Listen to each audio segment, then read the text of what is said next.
The reason I'm making this video is to help people understand what's going on with the UFOs and aliens, especially from a Christian worldview. Fortunately, the Lord has given me a lot of experiences, or allowed a lot of these things to happen to me, so I can share them with you and share what I got from these experiences, educate.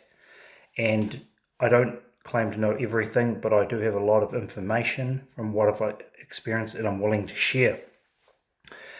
Now, we are ramping up in world history to a mass disclosure event. Everything that's happening with the release of these Pentagon files, Donald Trump, everything like that, the videos, it's all been pre-planned. This isn't just a random event. This is all planned, because what's happening is the breadcrumbs that are being released are slowly leading to a large event where these beings are going to be disclosed. The problem is that a lot of people, especially in the churches, are going to be left in a state of confusion and shock, because they have never been taught or prepared for this event. And I'm going to share what I know. So, some of the lies that are going to be said to Christians or people around the world is, one, that we're God's angels. We've come here. We're the angels from the Bible. We're the cherubim and the seraphim. We're here, and we're coming to take you away to rapture you. That's going to be one of the lies. The other lie is that we are your gods. We created you, and we created you by manipulating DNA of other types of creatures like apes and Neanderthal, and we created the human race. We're the engineers. We're the ancient astronauts. That's another lie. We're God's angels. We created you. We're here to rapture you. The other is that we are the gods of all the religions in the world, and we want you to all just come together as one and create a global religion, and we can all be one, and we can all, and this kind of nonsense. And also, we have the technology to heal all your diseases. We can heal everything, every problem. We're here to save you. We're your rescuers. These are all the kind of things that are going to catch the Christians out and are going to confuse them, leave them in a state of disarray. So, where did these beings come from? There, in ancient Judaism and Jewish beliefs, there's a lot of different lines of thought of where evil spirits come from. And now, why I say evil spirits is because these things are evil spirits, even though they're going to have physical bodies and inhabited by an evil spirit.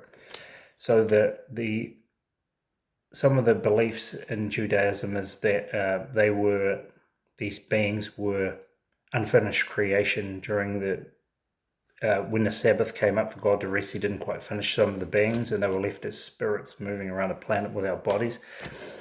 The other line of thought was, and this isn't all of them, there's a lot of lines of thought about where they came from, the souls of the disobedient generation during the flood, and maybe some believe that they were those who were sinned or were disobedient to God during the Tower of Babel being built. That's what these spirits are that are floating around the earth. And then there's the Nephilim theory, which is Genesis 6:4 covers it, in the Christian Bible and in the Jewish Bible, of sons of God and daughters of men, and them having children, called these angels, these watchers, having children with mankind. And they were the Nephilim, which were grotesque giants, and you see them in the Bible, and also after the flood you see them re-emerge again in Gath, the Amorites, the Raphites, these different, the Anakim, the sons of Abba, the greatest of the Anakim. They're all through when they're going into the conquest of Canaan, and when they're going through that land and establishing the nation of Israel, ancient Israel. So why we're going to focus on the Nephilim part here is because that's the most likely, and I believe it is the correct train of truth of where they come from. And the reason is, in the book of Enoch, which was widely believed in the First Temple era, it is quoted directly by the half-brother of Jesus in the book of Jude. Jude, who wrote the book of Jude in the Christian Bible, was a half-brother of Jesus Christ.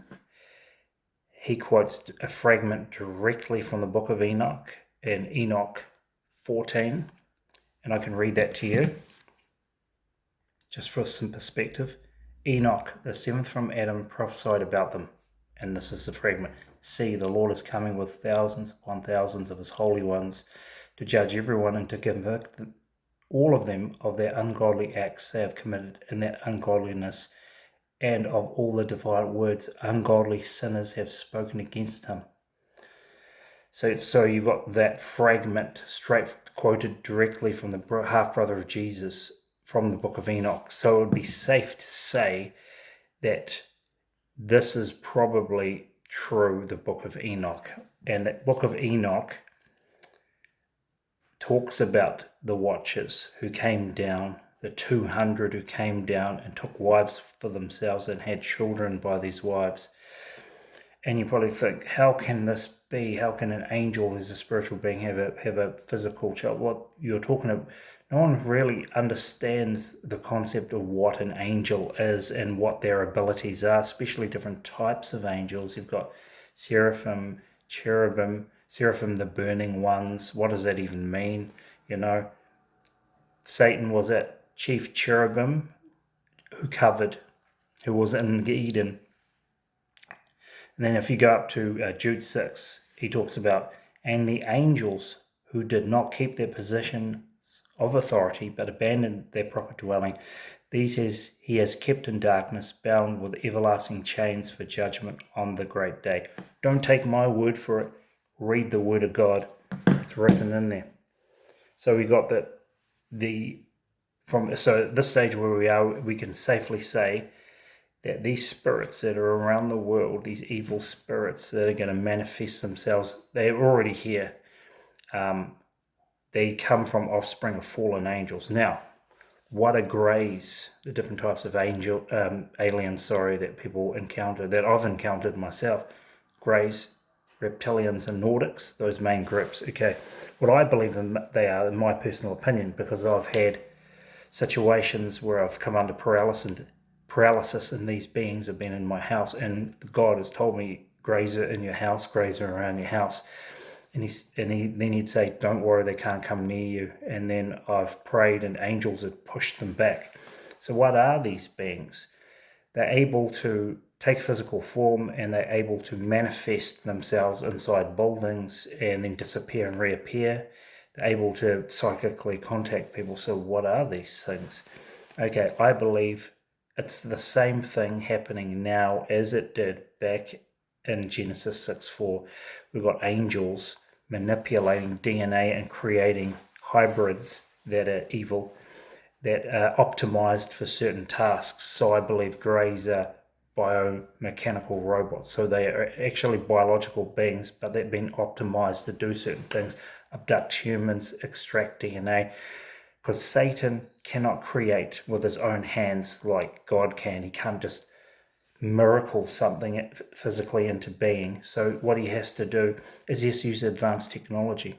All angels hold all the knowledge of the universe. They can do anything. They're the most intelligent. They're more intelligent than any human on earth. They're hyper intelligent. They know all the mysteries of the cosmos. They can create these things.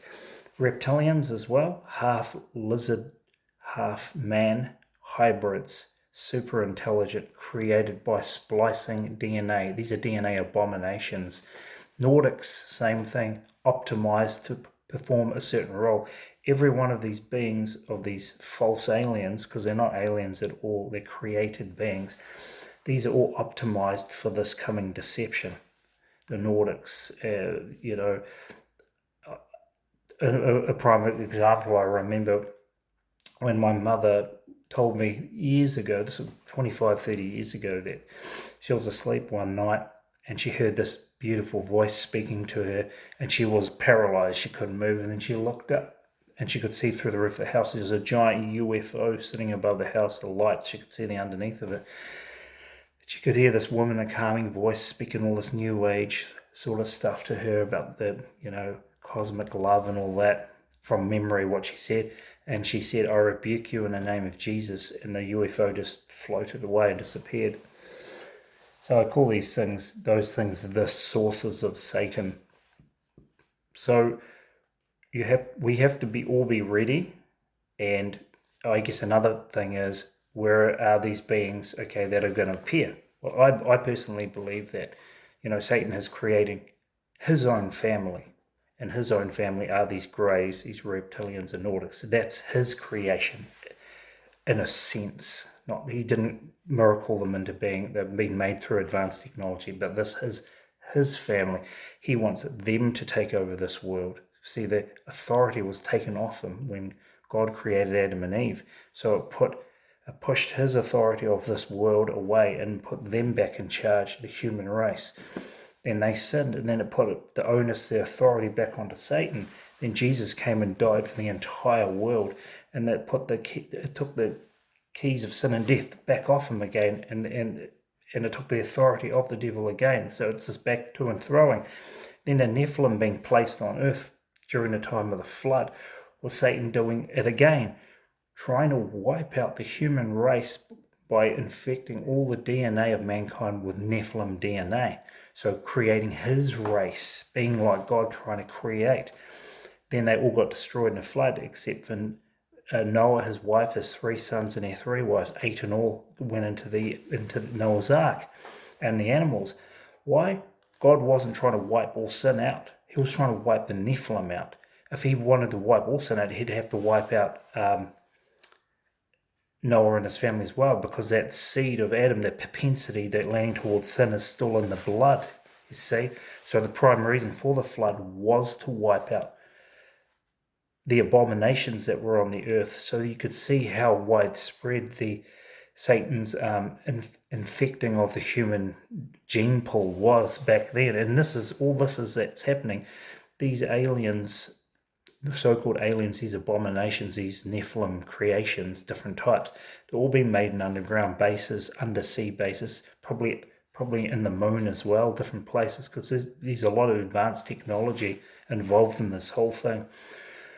So keep in mind this: when these beings do appear, and they will, it's only a matter of time, whether it's this year, I don't know, or next year, or in the next 5 years. We're leading up to the disclosure day by this slow, subtle idea being fed into our brains that these things exist. They're going to discredit Christians. They're going to tell them that we are your angels taking you away to rapture you. Come into our spaceships. We're going to rapture you. Oh, don't worry. This is what God meant by in the book of Ezekiel when you see the wheels within the wheels. This is what this is. Come inside our ship.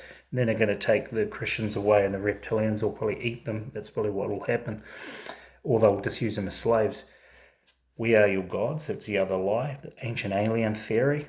We are here to unite all religions together, because we are the same God. We are them, because these beings will be performing miracles and healing people right in front of them, making people who are lame walk, healing people of cancer instantaneously with advanced technology. All these things are going to be happening in front of the whole world, and that's the great deception, the delusion. So be prepared. You've been warned. Thank you for allowing me to share, and thank you for listening. Thank you. Bye.